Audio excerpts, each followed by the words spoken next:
The judge's gavel struck, and for the first time, silence favored me. My son-in-law's lies crumbled under the weight of my husband's letter, proof he once helped forge. I didn't celebrate, I simply stood taller. Justice wasn't loud, it was documented. The rain hadn't stopped since noon, and the house smelled of lemon oil and pine, just the way I liked it when I cleaned to keep my hands busy. Savannah rain always made the floors shine and the ghosts louder. Corbin's phone sat on my foyer table, face down beside the ceramic tray where he dropped his keys earlier. He'd been helping my daughter, Ariel, carry boxes from the attic. They'd left an hour ago, promising to call once they got home. I figured he'd realize the missing phone soon enough. "Lord willing," I murmured, echoing my mother's old saying as I closed the last shutter. I poured myself decaf, humming a hymn I'd sung since girlhood. The phone buzzed once. I ignored it. It buzzed again, longer, like it meant business. When I looked over, my stomach dipped. On the lock screen was a photo I'd never seen before.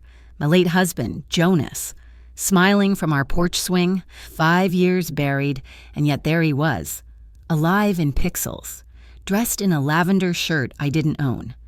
The timestamp said tonight. My hand trembled, but I steadied it on the counter. "Now hold on, Marva," I told myself, like I was back at church settling a quarrel. A message previewed beneath the picture, 4 seconds long, labeled with a single J. I shouldn't have opened it. A widow has no business digging through another man's phone, even if he's family. But that face, that shirt, that swing.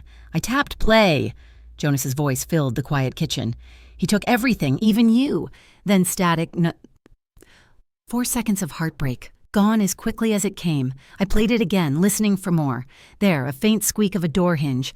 Not mine, I'd fixed ours last spring. My throat went dry.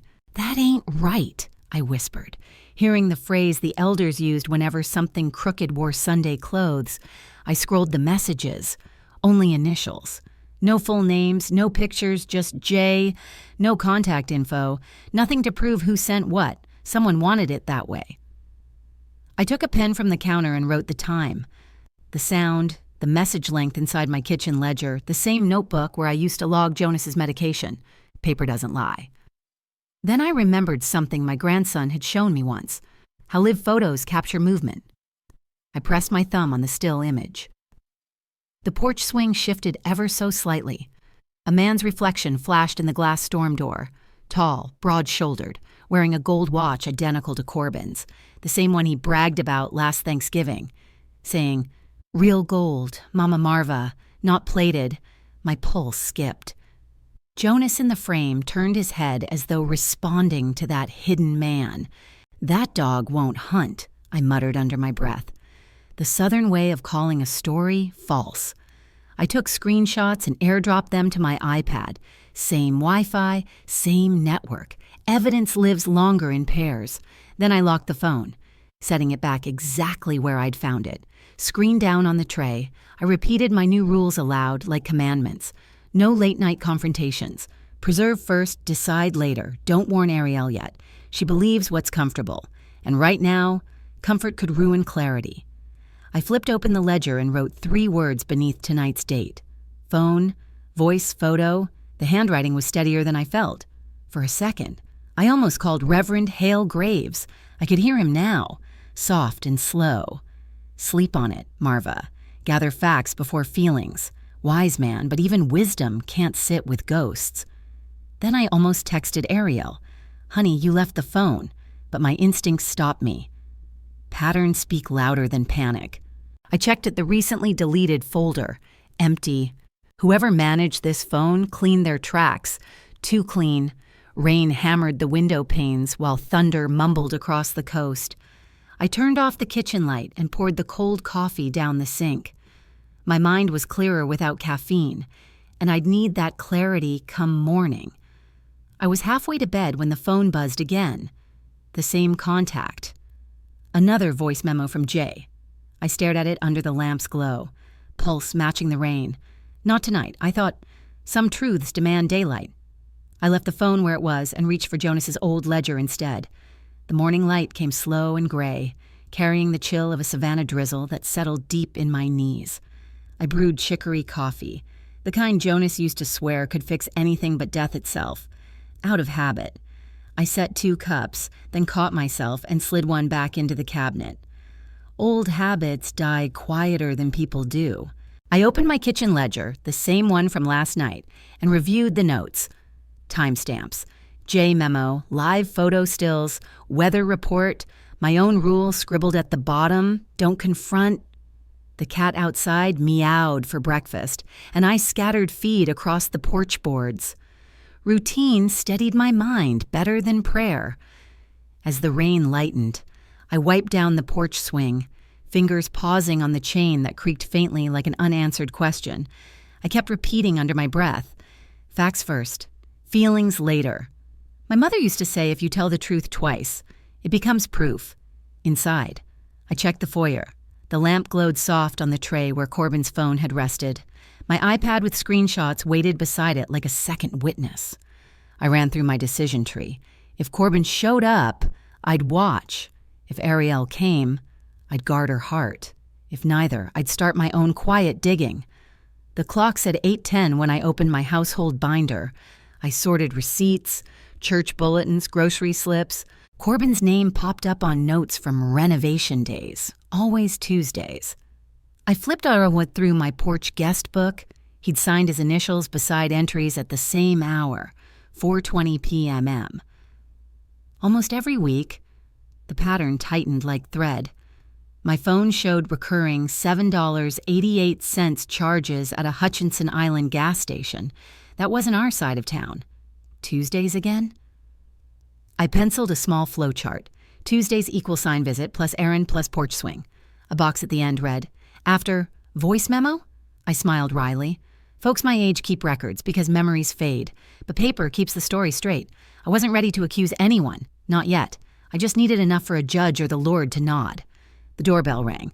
Corbin stood there in gym shorts and sneakers, smelling of body spray over sweat. Morning, Miss Marva, he said too cheerfully. Think I left my phone yesterday. I kept my voice honey sweet. Happens to the best of us. I watched his eyes dart to the lamp. The tray. The exact spot. His left wrist flashed that gold watch again. We were meal prepping late, he said quickly, chuckling. I handed him the phone using the corner of a dish towel. He swiped it awake, checked deleted items fast, then smiled like a man testing a lie. You boys ever fix that hinge on your screen door? I asked casually. His smile froze, then thawed. Working on it. He thanked me too loudly and left, typing as he walked down the steps. Through the window, I saw the message bubble, Jay pop and disappear. After he drove off, I opened my ring cam timeline. The storm had glitched my front feed, but the back carport camera caught more truth than gossip. Corbin's car sat parked there the last 3 Tuesdays, always slightly crooked. Sometimes a second car nosed beside him, its plates streaked with mud. I saved each clip to a thumb drive labeled Swing Archive. I noticed something else. My router logs showed a device called Blue Bee. Jonas had named our old truck Bessie Blue. Well, I hadn't seen that truck in years, but its ghost was pinging my Wi-Fi last night. I turned to Jonas's old ledger again, flipping to a page marked Porch Repairs, there, in his neat print. Replace lake cabin hinge, creaks like a crow, Tom to bring oil next Tuesday, Tommy Sears. Jonas's fishing buddy who now worked at the marina. I circled the word Tuesday. My stomach sank. The pattern wasn't new. It was inherited. I called Reverend Hale Graves. Reverend, you keeping warm this morning? He laughed. Trying to. Miss Marva, what's on your mind? Quick question, I said. Did Tommy ever fix Jonas's cabin hinge before he passed? Oh, yes, Hale said. Those two always joked that Hinge cried on Tuesdays. Tommy's still around. Night shifts now. Tuesdays used to be their day. I thanked him and hung up. Steadier. The voice memo's whisper. He took everything, even you. Echoed louder now. Around noon? Drizzle softened to mist. I checked the mailbox again. Inside lay a single index card. Plain. No envelope. On the front, block letters. Two's 4:30. Check the swing. On the back, a faint thumbprint and a drawn watch. I sealed it in a freezer bag. Old women save things for a reason. Whoever wrote it knew the watch, the day, and the swing. Maybe Tommy. Maybe someone tired of secrets. Either way, the message said it was my move. I wrote 3 rules on a sticky note. No accusations, capture public truth, secure a witness. I gathered my evidence. Thumb drive, screenshots, card, notes. If I'm wrong, I'll say it out loud, I whispered. If I'm right, I'll stay calm. As I locked the front door, a car idled at the curb, windows fogged. My landline app pinged a text. Stop digging. Marva, Tuesdays don't belong to you. I looked straight at that car, heart steady, and stepped onto the porch. The swing creaked once under the gray sky as I raised my phone and took the first picture in broad daylight. The clouds hung low over Savannah as I drove toward Bonaventure Cemetery with a small bundle of camellias resting on the passenger seat. The air smelled like wet earth and Spanish moss, the kind of quiet that makes you whisper even when no one's near. I parked beneath the oaks, shoes sinking into the soft ground, and walked the path I'd walked every anniversary since Jonas passed. His headstone looked freshly washed by the rain, dark granite gleaming. I brushed a few leaves away and spoke low, like he was sitting right beside me.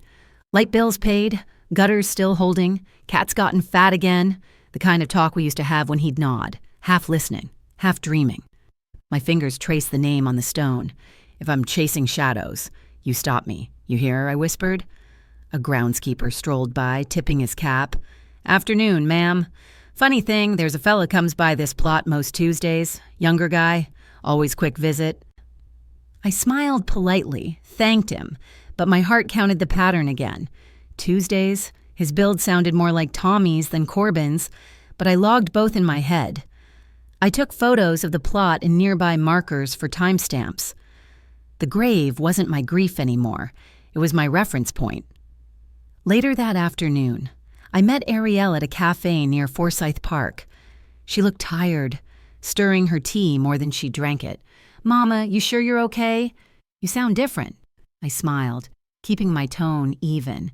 I'm just rearranging some routines. Baby, thinking about taking a break from weekday visits. Her brow creased. This about Corbin working late? I shook my head gently. No, this is about me keeping things simple. I asked for her spare key under the excuse of updating my lock list for insurance. I'll bring it tomorrow, she said. Curious but respectful. I slid a short list across the table. No unannounced drop-ins. Porch camera stays on.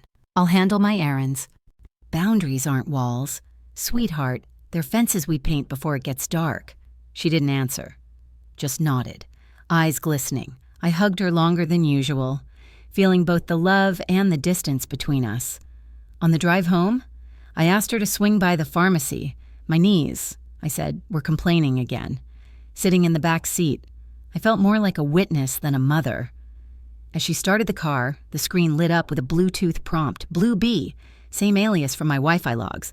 Then, without warning, a voice memo began to play, a man's voice, low and tense. Unlock by 4:20, porch swing. You owe me. Jay. Ariel scrambled, muttering. Must be Corbin's playlist. I smiled into the rearview mirror. No worries, honey. We'll get those coupons scanned. My thumb quietly texted myself the alias and timestamp. At the pharmacy lot. I pretended to forget my wallet, giving her space. She called someone from her contacts list, the name only a single initial. I heard her whisper, Hey, Jay, I can't talk. She's with me. My pulse slowed to a solid, even beat. Jay wasn't Jonas. It was Jay. My mind jumped back. Marina permit receipts. Names I'd seen. Jay Halverson. Same circle as Tommy. Same town. When she came back, pretending calm, I met her smile with one of my own. You're patient, baby. Takes after your daddy. I asked her to drop me home. Thanked her. And waved as she drove away. Inside, I spread my papers out across the dining table. J, Blue Bee, Tuesday Patterns, Cabin Hinge, Graveside Visitor. I didn't need anger. I needed proof. That evening, I met Detective Rowan Pike at the library. No badges, no files, just 2 women with quiet voices.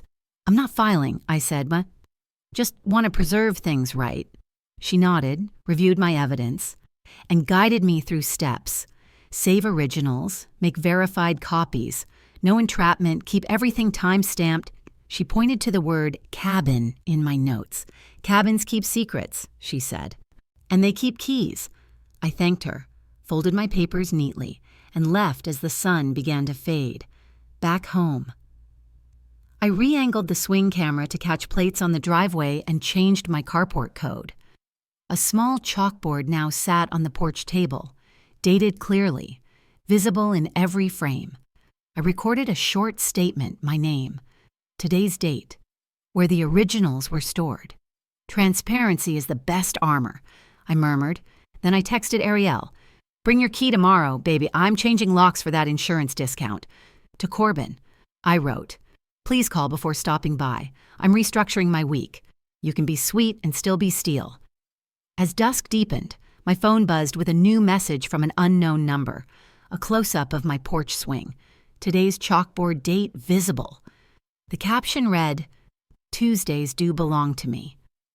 I stepped onto the porch, light blazing, and stared into the still street. Then come claim it in the open, I said, my voice steady against the wind. The sky over Savannah was pale and damp when I woke. I shuffled into the kitchen, set the kettle on, and took my blood pressure pill with the first sip of chicory coffee. Old bones, new day, I told myself. My porch waited, cool and quiet. I swept rain dust off the floorboards, updated the chalkboard date, and recorded my proof of life clip for Detective Pike's file. My name, date, and address, with the swing camera catching it all. I printed last night's text, the one that said Tuesdays do belong to me, and sealed it in an envelope marked for Pastor Laverne if anything happens. The printer hummed like a witness. Before heading inside, I checked each camera's angle, tightened the motion zone, and logged my spare key's serial number in the ledger. Offense. I thought, is only strong if you check it after the wind. By mid-morning. Ariel appeared at my porch with a paper bag of pastries. Thought you might want some company, she said. I smiled.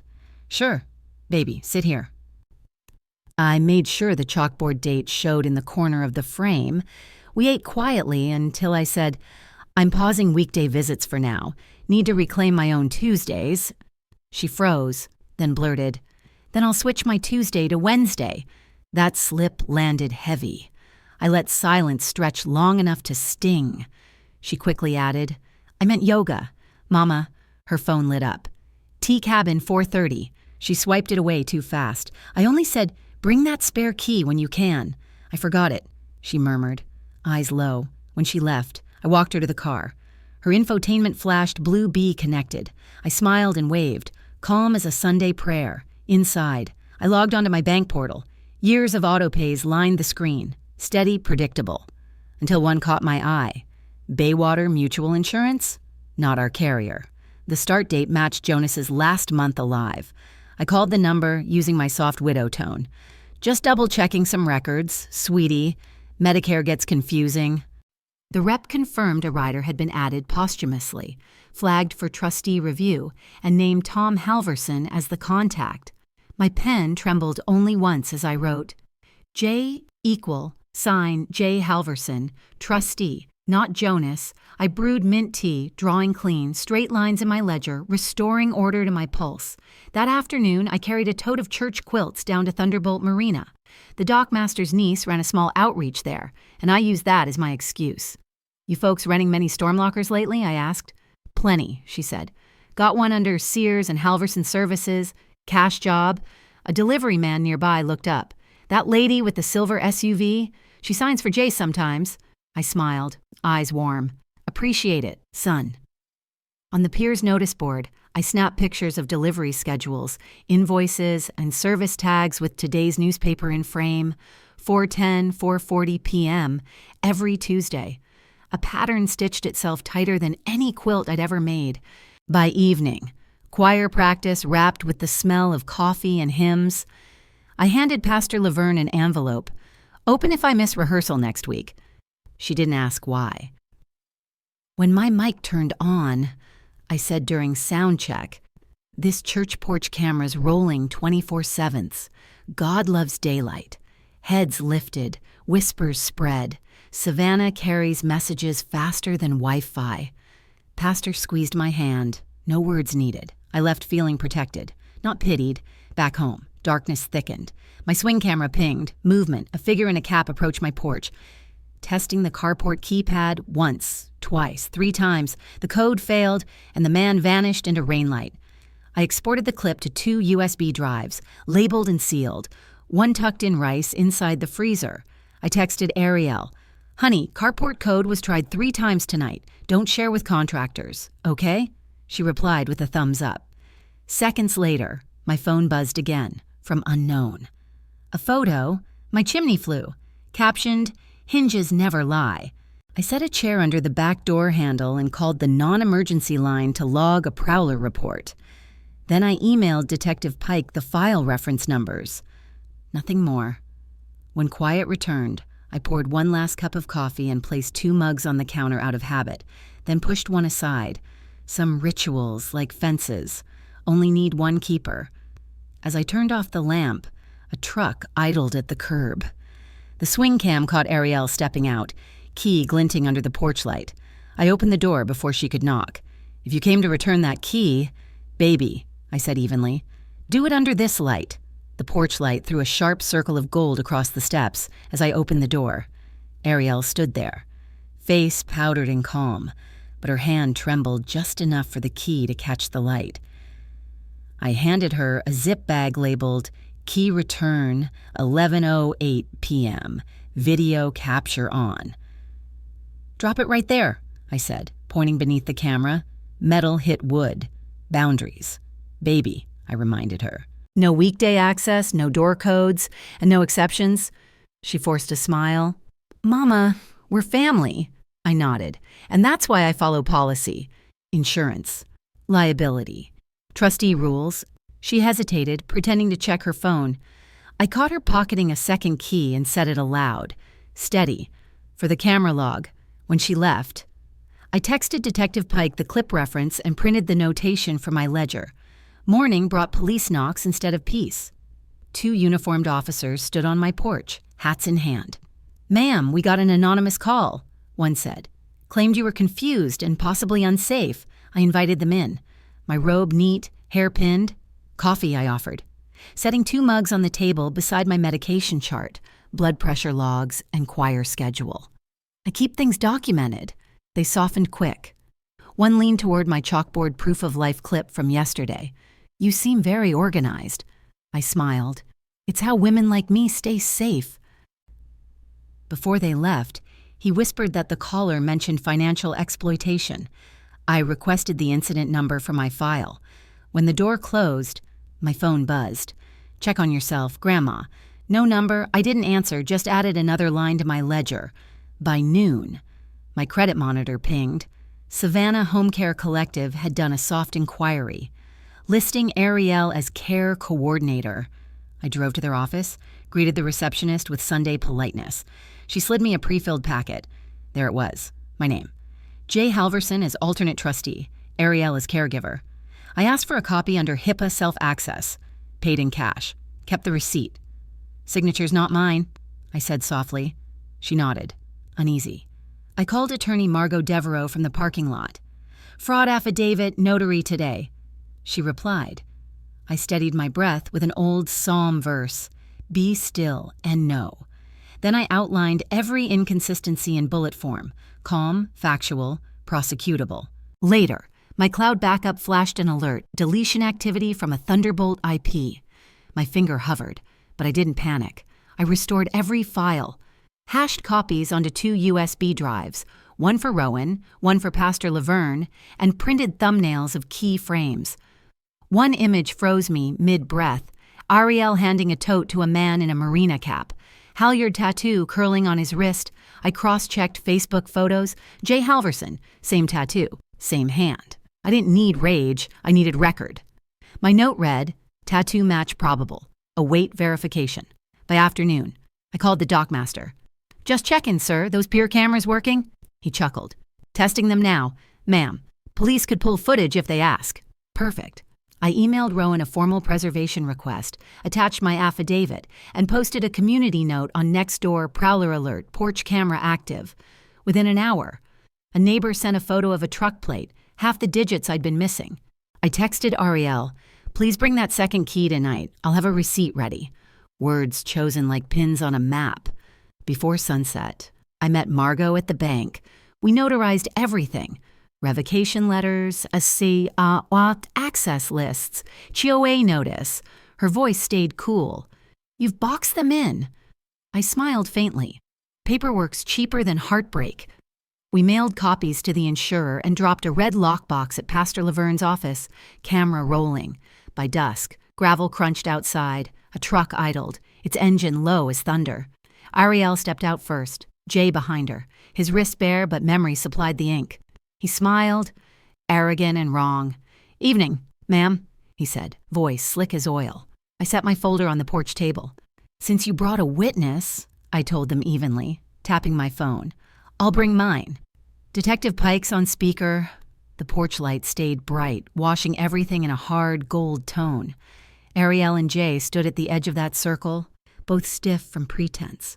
I kept my phone on speaker and announced, "It's 9:42 p.m. Friday night, on camera."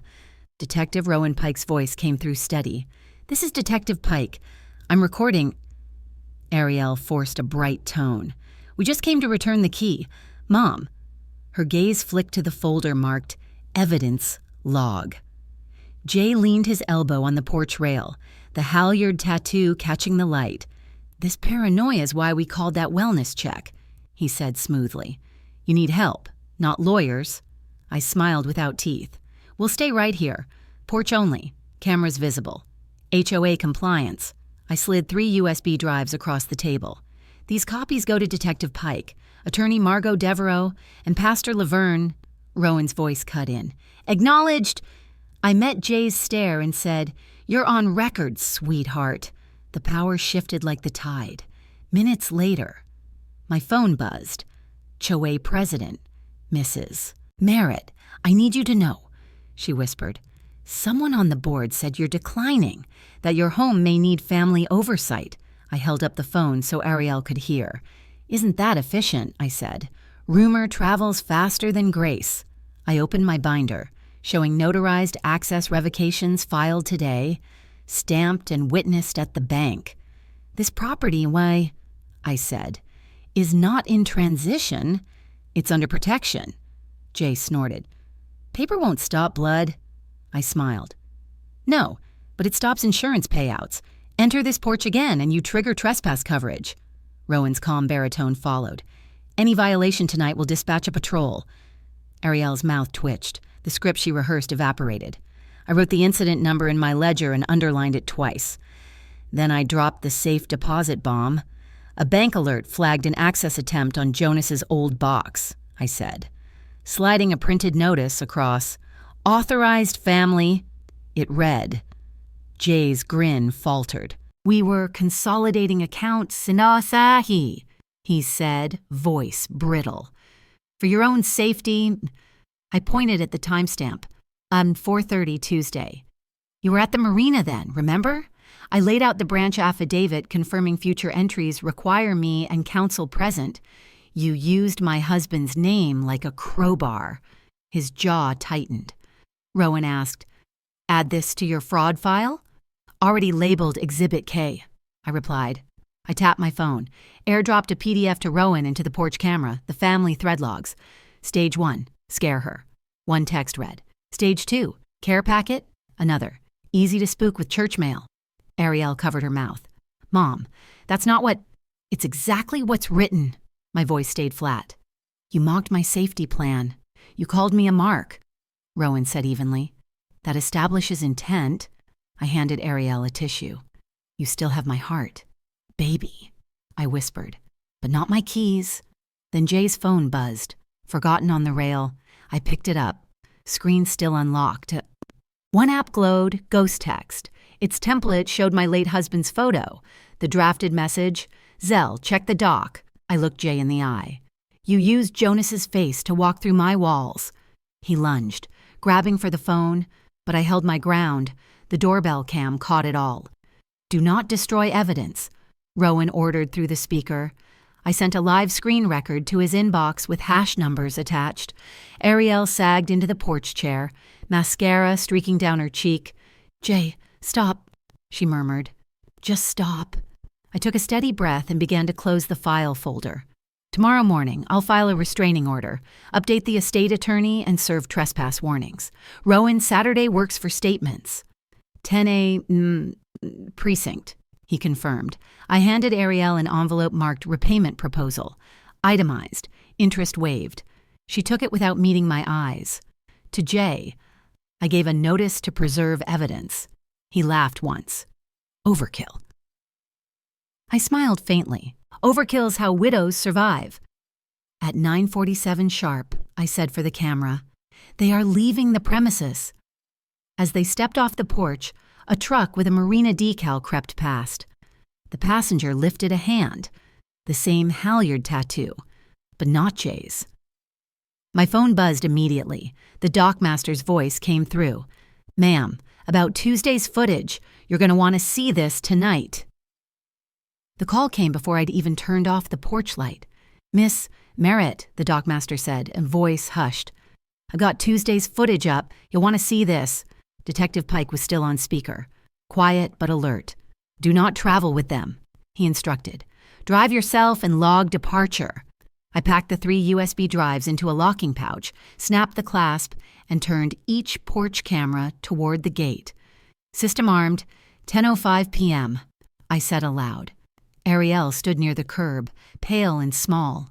"You can follow," I told her, "but you won't speak for me." She nodded, shame flickering behind her mascara. Jay mumbled something about a misunderstanding. I ignored him. I texted Margot Devereaux the incident number, then Pastor Laverne, leaving home. Destination Marina, witness trail in effect. I moved with the clock, not the chaos. The marina's air smelled of diesel and salt. The dockmaster met me at the office door, hat in hand. "You came quick," he said, loading a grainy feed. 8:41 Tuesday. On the monitor, Jay's skiff drifted in, headlights ghosting across wet wood, but the man stepping off first wasn't Jay. It was the same one from the curb earlier. Halyard tattoo bright against his wrist. The dockmaster zoomed. Caleb Rusk, HOA treasurer. The access log confirmed a temporary guest pass issued in his name. Time-stamped to match the night the wellness check was triggered. "Chain of custody," I said. He wrote the serial. I signed beside it. Rowan's voice on the line said, "Have him retain originals. Done." Ariel whispered behind me. "I didn't know." But the screen betrayed her. Her text preview popped on Jay's phone. Timestamp synced to the footage.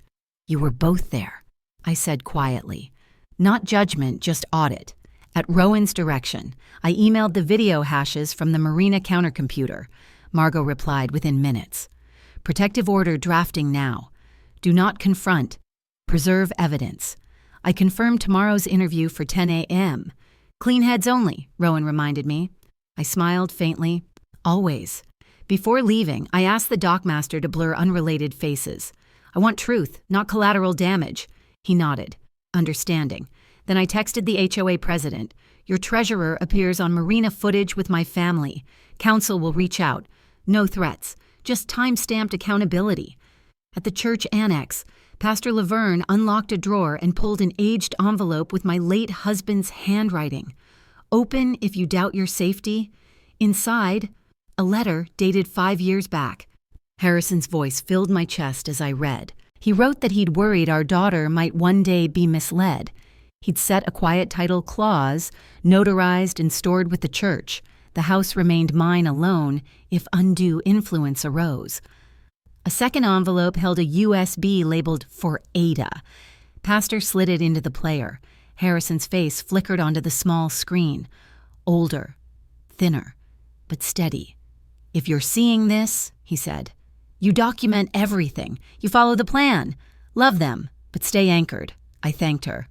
Copying both documents from my pouch, "He saw the storm coming," she murmured. "He always did." I whispered. By the time I reached home, midnight had passed. My phone buzzed with a bank alert, multiple Zelle attempts tied to Ariel's old number. Fraud prevention froze the accounts before any transfer cleared. I approved an immediate hold and requested 2-signature verification on all legacy funds. Margot looped in the estate attorney to file an injunction by morning.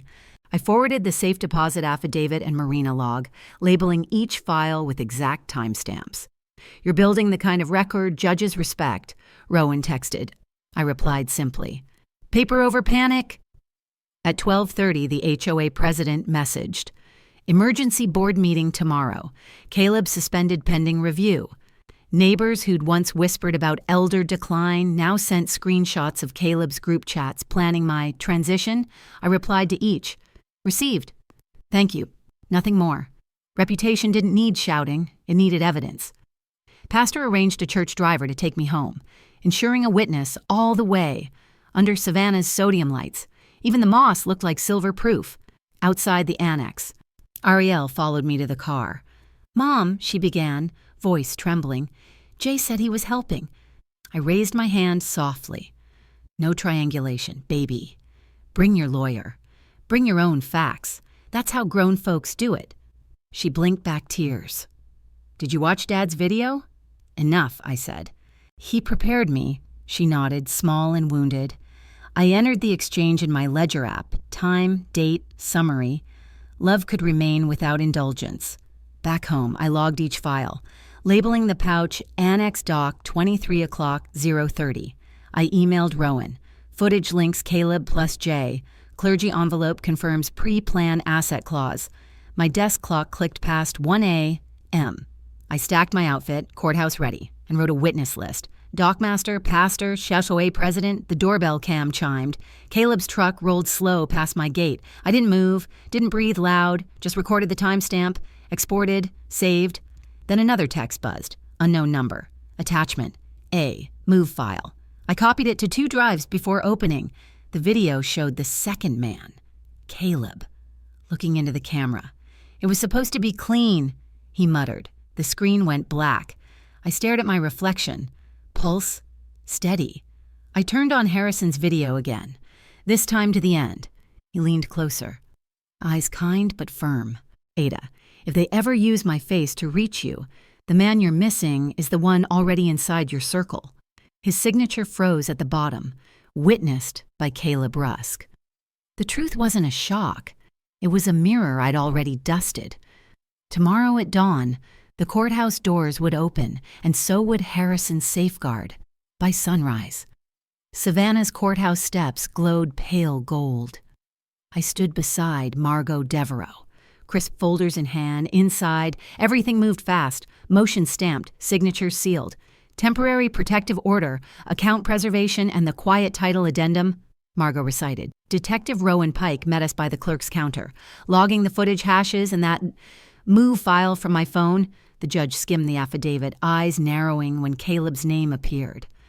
"Ex parte injunction granted," he said, pen gliding across the order. J. Hollowell and Caleb Rusk. No contact, no access. All assets frozen. I told the court clerk. "I'm not here to punish with noise. I'm here to correct the record." My tone stayed low. Steady, in rooms of marble and echo. Calm travels farther than shouting. Pastor Laverne joined us an hour later. Envelope in hand. "This came from the church safe," she said, laying out Harrison's quiet title addendum. The seal cracked neatly. The document named me sole authority if coercion ever arose. At the bottom, the witness signature glared. Caleb Rusk. Rowan played the move clip again. Caleb's own voice whispered, "It was supposed to be clean." The timestamps aligned with the marina guest pass issued in his name. "Mr. Rusk," the judge murmured, "you didn't just stumble into this. You signed the door and then picked the lock." The bench order followed. Seizure of HOA records. Caleb's suspension pending DA referral. No one spoke afterward. Even paper seemed to breathe slower. By midday, the HOA convened its emergency meeting. Folding chairs filled the hall, whispers clinging to the air. The president read the resolution. Treasurer Caleb Rusk, removed pending investigation. Doc clips flickered on the projector. Caleb's tattooed wrist froze mid-frame. I declined the microphone, choosing paper over spectacle. My statement fit on one page, Facts, not feelings. Ariel sat with her attorney, jaw tight. She heard that Jay faced charges for access device fraud and coercion. Caleb tried one last defense. Then the slide changed to his signature on Harrison's addendum. Silence rolled through the hall like thunder finding its echo. The motion passed for a forensic audit. Unanimous. My words weren't needed. The documents had already spoken. On the church green, I met Ariel and her counsel. The air smelled of magnolia and damp stone. The repayment plan stands, I told her. Interest waived if you meet each milestone. She nodded, eyes red but clear. No contact with Jay. Therapy attendance. Signed acknowledgement of the fraud timeline. I slid the papers across. Choose like a grown woman, not a hostage to someone's worst plan. Her lawyer adjusted his glasses, requesting a start date. Next Friday, I said. Ariel signed, hands trembling. She reached as if for a hug. I stepped back gently. Boundaries aren't punishment. They keep the garden alive. Her sob turned into a breath. Mercy felt heavier than anger, but truer. By afternoon, Rowan texted, Caleb detained. Jay picked up near the marina with prepaid phones. Margot confirmed the Ellie's pendants filed.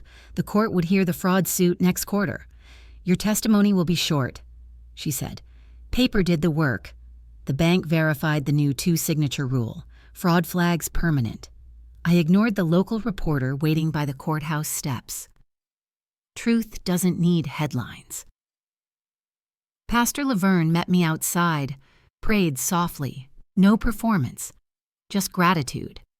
Relief spread through my chest like oxygen finally reaching every corner.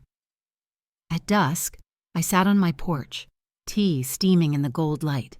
Harrison's video finished at last. If they use my face, remember, he said, I built this house for your peace, not their pride. I placed the letter back in the pouch, locked it, and set a reminder to review my boundaries yearly, same as my budget. I texted Ariel, may your choices be your own, therapy schedule attached, payment calendar attached. Then I planted a new azalea near the steps, pink and stubborn, roots reaching deep. The porch light flicked on right at 7, like it always had, only now it belonged entirely to me. The porch light hummed, steady as my breath, until the mail truck slowed by my gate. A man in uniform stepped out, holding a thick envelope marked Federal Evidence Request. My pulse steadied, but the air felt heavier. What else had Harrison safeguarded? And who was reaching for it now?